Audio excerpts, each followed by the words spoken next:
경상도 어느 산골 마을에 이상한 등불 이야기가 돌기 시작한 것은 그해 가을부터였습니다. 해걸음이면 뒷산 소나무 숲 사이로 붉은 빛이 어른거렸다 하였습니다. 처음에는 누군가 산에 올라 불을 지핀 것이려니 여겼으나 사내들이 올라가 보면 아무것도 없었다 합니다. 재도 없고 그을린 자국도 없고 다만 소나무 가지 끝에서 송진 냄새만 유난히 진하게 풍겼다고 전해집니다. 마을 노인들은 고개를 저으며 입을 다물었습니다. 말하기를 꺼리는 기색이었습니다. 다만 젊은이들에게 한마디만 건넸다 합니다. 해 지거든 산에 오르지 말게. 우물가에서 부녀자들이 수군거리는 소리가 들렸습니다. 10년 전에도 그런 일이 있었다느니, 그때 마을에 무슨 일이 생겼다느니 하는 말들이었으나 그 또한 선뜻 입 밖으로 내지는 못하는 듯하였습니다. 밤이면 개들이 짖었습니다. 산 쪽을 보며 낮게 길게 울음 같은 소리로 짖었습니다. 15쯤 지났을까? 총각 하나가 산에서 내려오지 않았습니다. 해질녘에 나무를 하러 올라갔다가 돌아오지 않는다 하여 마을 사내들이 횃불을 들고 산에 올랐습니다. 소나무 숲을 지나 골짜기를 돌았으나 보이지 않았습니다. 다만 그가 메고 간 지게만이 길 한가운데 놓여 있었는데 나무는 한 단도 없고 지게만 덩그러니 있었다 합니다. 이상한 것은 그 주변의 흙이었습니다. 마치 누군가 그곳에서 한참을 빙빙 돌기라도 한 듯 발자국이 원을 그리며 어지럽게 찍혀 있었습니다. 사내들은 그 자국을 보고 얼굴빛이 변했습니다. 이게 무슨 짓이여? 누군가 떨리는 목소리로 중얼거렸다 합니다. 그날 밤부터 붉은 빛이 더 자주주 보였습니다. 밤중에도 새벽에도 마을 쪽으로 점점 내려오는 듯하였습니다. 등잔불과는 달리 흔들리지 않고 다만 스르르 떠다니듯 움직였다 합니다. 사흘이 지났습니다. 총각은 끝내 돌아오지 않았습니다. 마을 사람들은 산신령께 제를 올렸으나 그날 밤에도 붉은 빛은 나타났습니다. 이번에는 더 가까이 마을 어귀 느티나무 근처까지 내려왔다 합니다. 누군가 그 빛을 똑바로 보았다 전해집니다. 대장간 주인 박서방이었는데 그날 밤 늦게까지 일을 하다가 우연히 창밖을 내다보았다 합니다. 붉은 빛이 떠 있었습니다. 사람 키 높이쯤 되는 곳에 등잔만 한 크기로 그저 공중에 멈춰 있었다 합니다. 흔들리지도 않고 꺼지지도 않고 다만 맥박처럼 천천히 밝아졌다. 어두워졌다를 반복했다더라. 박서방은 그것을 보는 순간 등골이 서늘해졌다 하였습니다. 빛이 자신을 보고 있다는 느낌이 들었다 합니다. 눈이 있는 것도 아닌데 분명 자신을 바라보고 있었다더라. 그는 황급히 문을 걸어 잠그고 이불을 뒤집어 썼습니다. 새벽까지 잠을 이루지 못했다 전해집니다. 창밖에서 무언가 서성이는 기척이 들렸다 하나 차마 밖을 내다볼 용기가 나지 않았다 합니다. 다만 대장간 앞마당에 개가 내내 낮게 으르렁거리는 소리만 들렸습니다. 해가 뜨고 나서야 그는 밖으로 나올 수 있었습니다. 마당을 살펴보니 이상한 자국이 있었습니다. 사람 발자국도 아니고 짐승 발자국도 아닌 무언가 질질 끌린 듯한 자국이 대문에서 우물까지 이어져 있었다 합니다. 그날 저녁 마을 사람들이 이장댁에 모였습니다.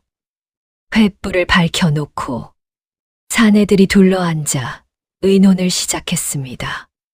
부녀자들은 문 밖에서 귀를 기울이고 아이들은 잠자리에 들었으나 아무도 잠들지 못하였습니다. 이러다간 큰일 나겠소. 박서방이 먼저 입을 열었습니다. 얼굴에 핏기가 없었습니다. 마을에서 가장 나이 많은 김영감이 긴 한숨을 내쉬었습니다. 그는 한참을 말없이 담뱃대만 빨다가 마침내 입을 열었습니다. 10년 전에도 그랬지. 좌중이 숨을 죽였습니다. 김영감의 목소리는 낮고 느렸습니다. 마치 꺼내기 싫은 이야기를 억지로 꺼내는 것 같았습니다. 그는 말을 이었습니다. 10년 전, 그러니까 정확히는 12년 전, 가을이었다 합니다. 그때도 지금처럼 붉은 빛이 나타났다 하였습니다. 처음에는 마을 사람들이 대수롭지 않게 여겼습니다. 누군가 산에 올라 불을 지폈거나 여우 부리려니 했다 합니다.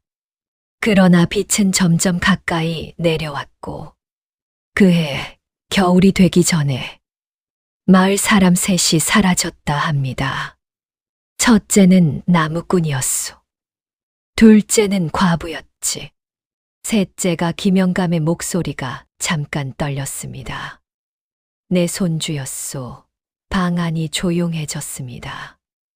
등잔불만 바람에 흔들렸습니다. 김영감이 계속 이야기를 풀어놓았습니다. 손주는 그때 겨우 12살이었다 합니다. 총기가 있고 영리한 아이였는데 어느 날 저녁 뒷간에 갔다가 돌아오지 않았다 하였습니다. 사람들이 찾아 나섰으나 흔적조차 없었습니다. 다만 뒷간 앞당 바닥에 작은 발자국들이 이리저리 어지럽게 찍혀 있었고 그 주변으로 뭔가 질질 끌린 자국이 산 쪽으로 이어져 있었다 합니다. 그 자국을 따라 산에 올라갔지요. 김영감의 목소리에서 힘이 빠졌습니다.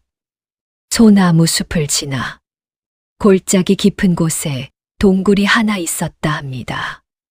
입구에서부터 역한 냄새가 풍겼다 하였습니다.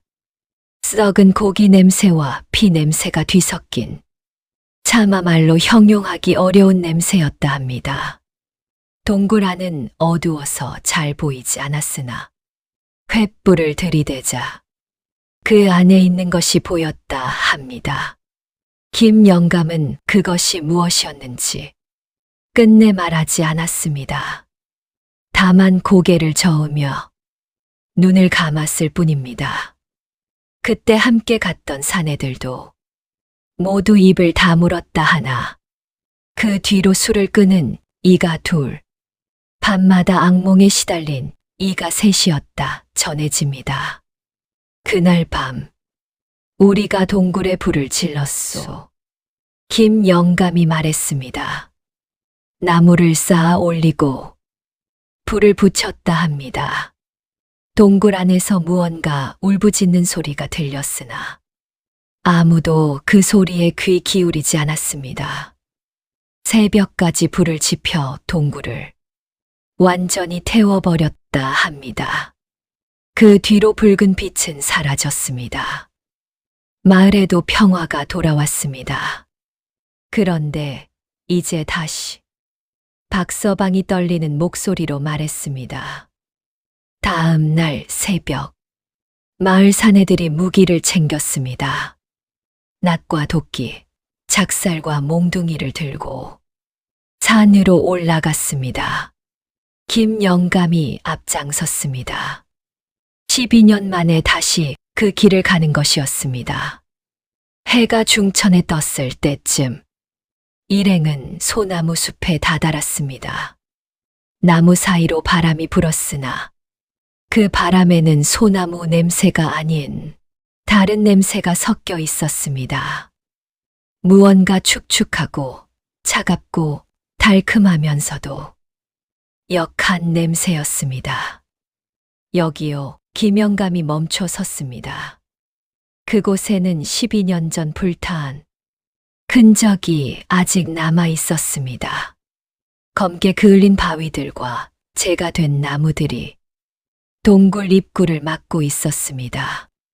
그런데 이상한 것은 그 돌들이 안쪽에서 밖으로 밀려난 듯 흩어져 있었다는 것입니다. 마치 무언가 안에서 뚫고 나온 것처럼 사내들이 얼굴을 마주 보았습니다. 아무도 먼저 다가가지 않았습니다. 들어가 봐야겠소. 박서방이 떨리는 목소리로 말했습니다.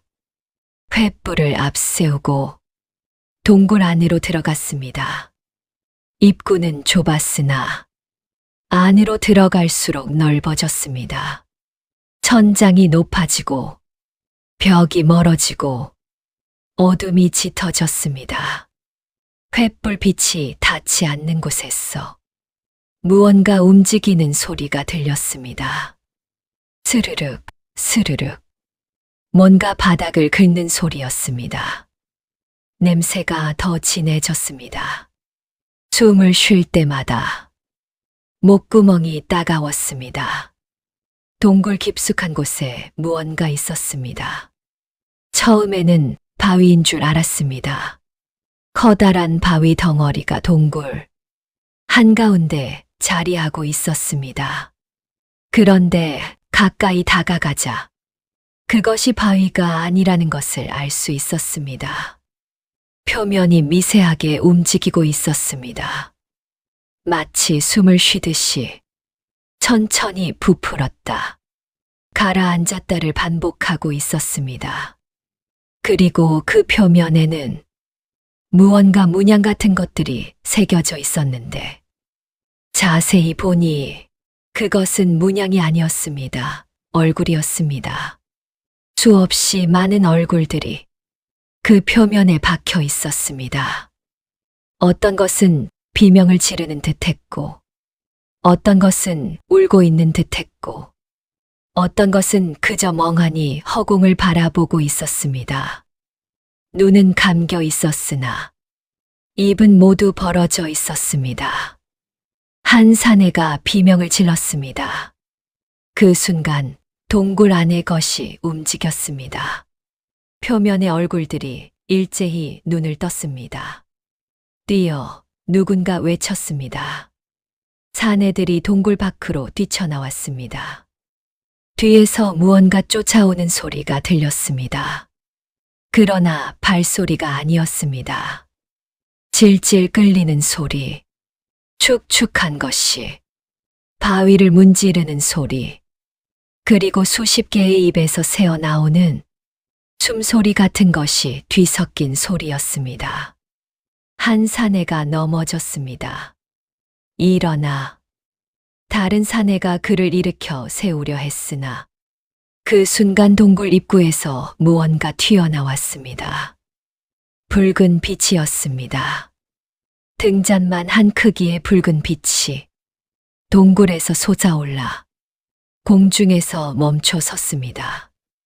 그리고 천천히 넘어진 사내 쪽으로 다가갔습니다. 빛이 가까워질수록 사내의 얼굴이 일그러졌습니다. 입을 벌리고 무언가 말하려 했으나 소리가 나오지 않았습니다. 그저 눈만 커다랗게 뜨고 빛을 바라보고 있었습니다. 다른 사내들이 그를 끌어당겼습니다. 겨우 빛에서 벗어나 도망칠 수 있었습니다. 산을 내려오는 내내 뒤에서 붉은 빛이 따라왔습니다. 멀찌감치 떨어져서 그저 떠다니며 그들을 지켜보고 있었습니다. 마을 어귀에 다다르자 그 빛은 멈춰 섰습니다. 더 이상 가까이 오지 않았습니다. 다만 그곳에서 해가 질 때까지 떠 있었다 합니다. 해가 졌습니다. 마을 사람들은 모두 집 안에 들어가 문을 걸어 잠갔습니다. 창문에 덧문을 닫고 틈새마다 헝겊을 막아 넣었습니다. 부녀자들은 아이들을 꼭 껴안았고 사내들은 무기를 옆에 두고 잠을 청했으나 아무도 잠들지 못했습니다. 밤이 깊어갈수록 마을은 조용해졌습니다. 개 짖는 소리도, 벌레 우는 소리도, 바람 소리조차 들리지 않았습니다. 다만 정막만이 마을을 덮었습니다. 그 정막 속에서 무언가 움직이는 소리가 희미하게 들렸습니다. 스르륵 스르르 뭔가 땅을 긁으며 마을 안으로 들어오는 소리였습니다. 김 영감의 집 처마 밑에서 붉은 빛이 나타났습니다. 창문 틈으로 그 빛이 스며들려 하자 안에서 누군가 작게 신음하는 소리가 들렸습니다. 빛은 잠시 머뭇거리다가 옆집으로 이동했습니다. 박서방의 집이었습니다. 빛이 대문 앞에 멈춰 섰습니다. 그리고 천천히 마당 안으로 들어갔습니다. 대장간에 개가 짖었으나 곧 소리가 끊어졌습니다. 무언가 털썩 쓰러지는 소리가 들렸고 이내 다시 조용해졌습니다. 박서방은 이불 속에서 떨고 있었습니다.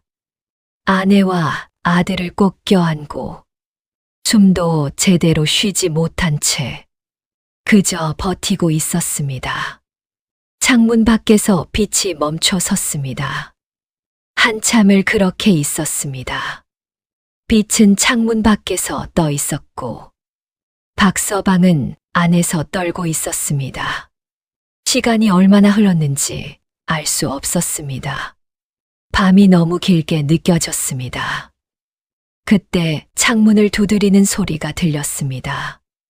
톡, 톡, 톡 누군가 손가락으로 창문을 가볍게 두드리는 소리였습니다. 그러나 박서방은 알고 있었습니다. 밖에는 아무도 없다는 것을, 다만 붉은 빛만 있을 뿐이라는 것을. 톡, 톡, 톡 소리가 계속되었습니다. 그리고 무언가 목소리가 들렸습니다. 작고 희미하고 수없이 많은 목소리들이 겹쳐진 마치 합창 같으면서도 비명 같은 소리였습니다. 열어라. 박서방의 아들이 몸을 떨었습니다. 아내는 눈물을 흘렸습니다. 그러나 박서방은 이를 악물고 버텼습니다.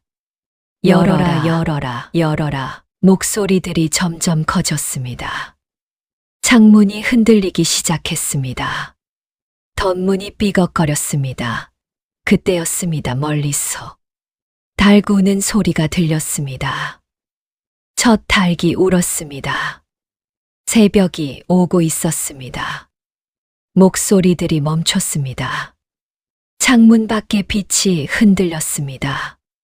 그리고 천천히 멀어지기 시작했습니다. 박서방이 창틈으로 밖을 내다보았을 때 붉은 빛은 이미 마을 어귀를 지나 산으로 올라가고 있었습니다. 마당에는 개가 쓰러져 있었습니다. 숨은 쉬고 있었으나 눈은 뒤집혀 있었고 몸은 부들부들 떨고 있었습니다. 해가 떠올랐습니다. 마을 사람들이 하나둘 밖으로 나왔습니다. 모두 밤새 한숨도 자지 못한 얼굴들이었습니다.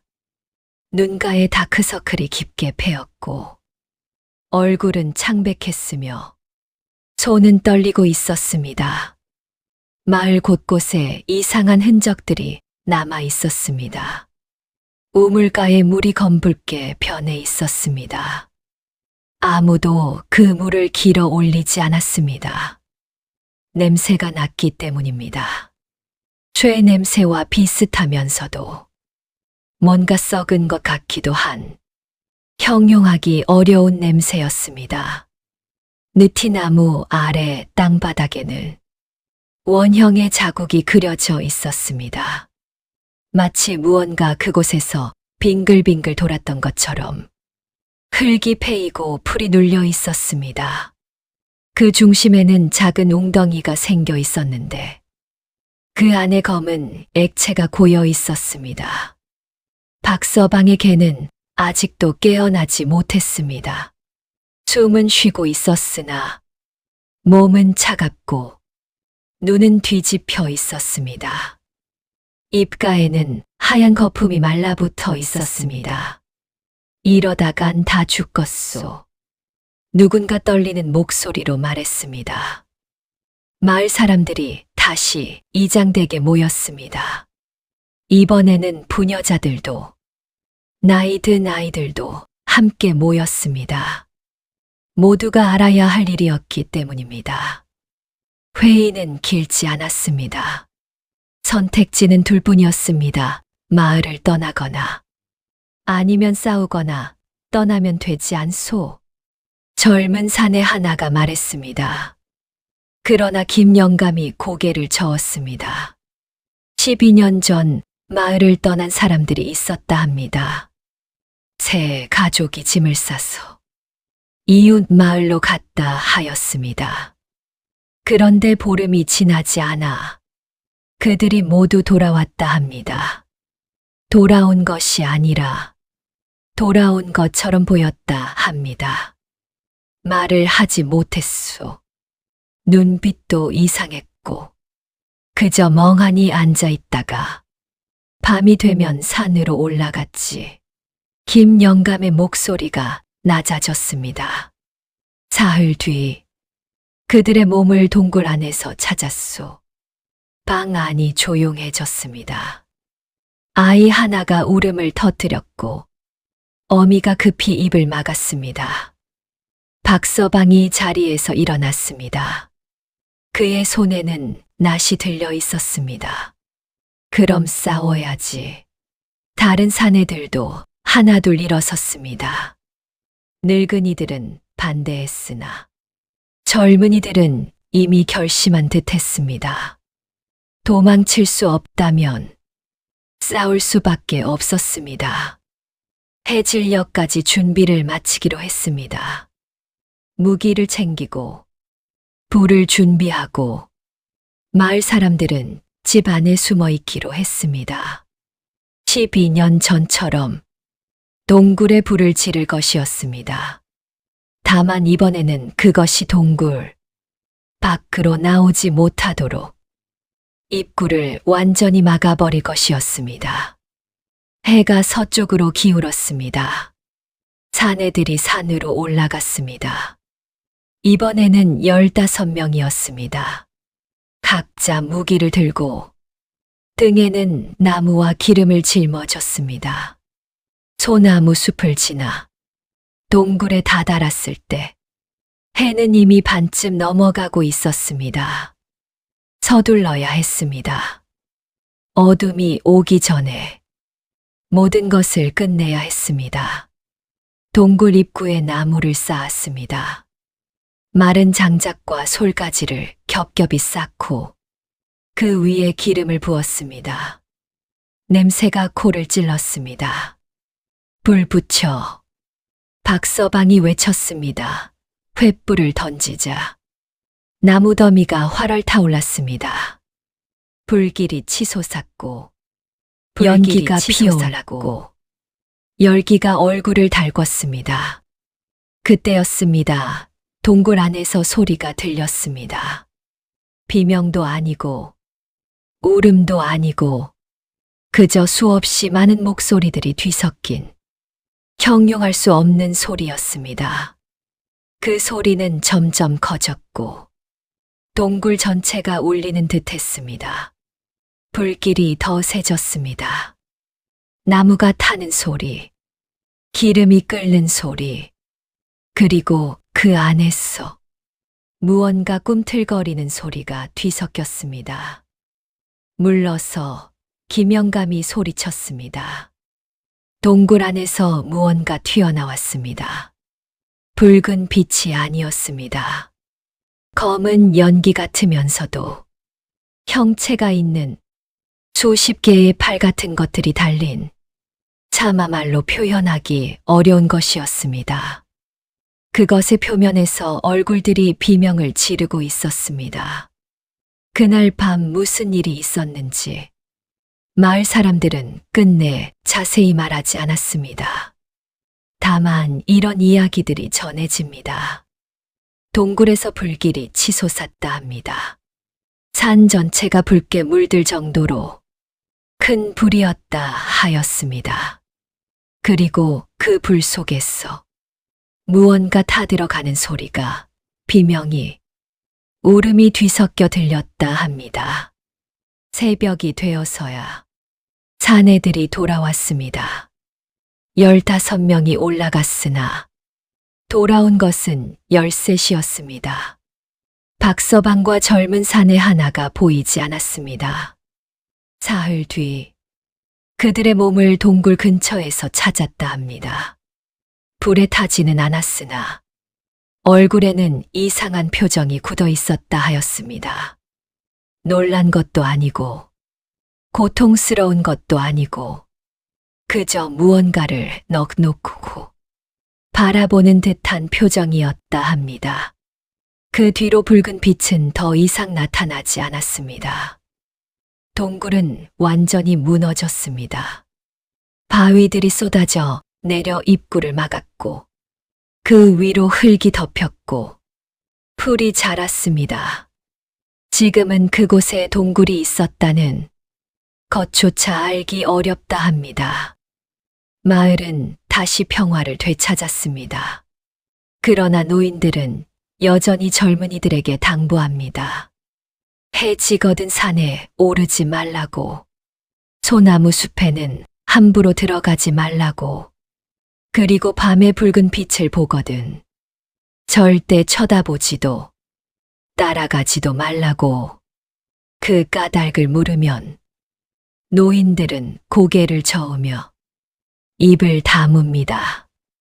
말로 옮기기 어렵다는 기색입니다. 다만 이런 말만 남깁니다. 어떤 것들은 죽어서도 완전히 사라지지 않는다고. 땅 밑 깊은 곳에서, 동굴 안 어둠 속에서 여전히 숨 쉬고 있을지도 모른다고. 그리고 언젠가 누군가 그것을 깨운다면 다시 그 일이 시작될 것이라고. 12년마다 혹은 더 짧은 주기로 마을 어귀의 느티나무 아래 아직도 원형의 자국이 희미하게 남아 있습니다. 비가 와도 지워지지 않고 풀을 심어도 자라지 않는 그 자국만은 밤이면 개들이 가끔 그쪽을 보고 짖습니다. 낮게, 길게, 울음 같은 소리로. 그때마다 노인들은 창문을 닫고 아이들을 안으로 들이고 등불을 끕니다. 그리고 새벽이 올 때까지 숨죽여 기다립니다. 혹시 모를 일이니까.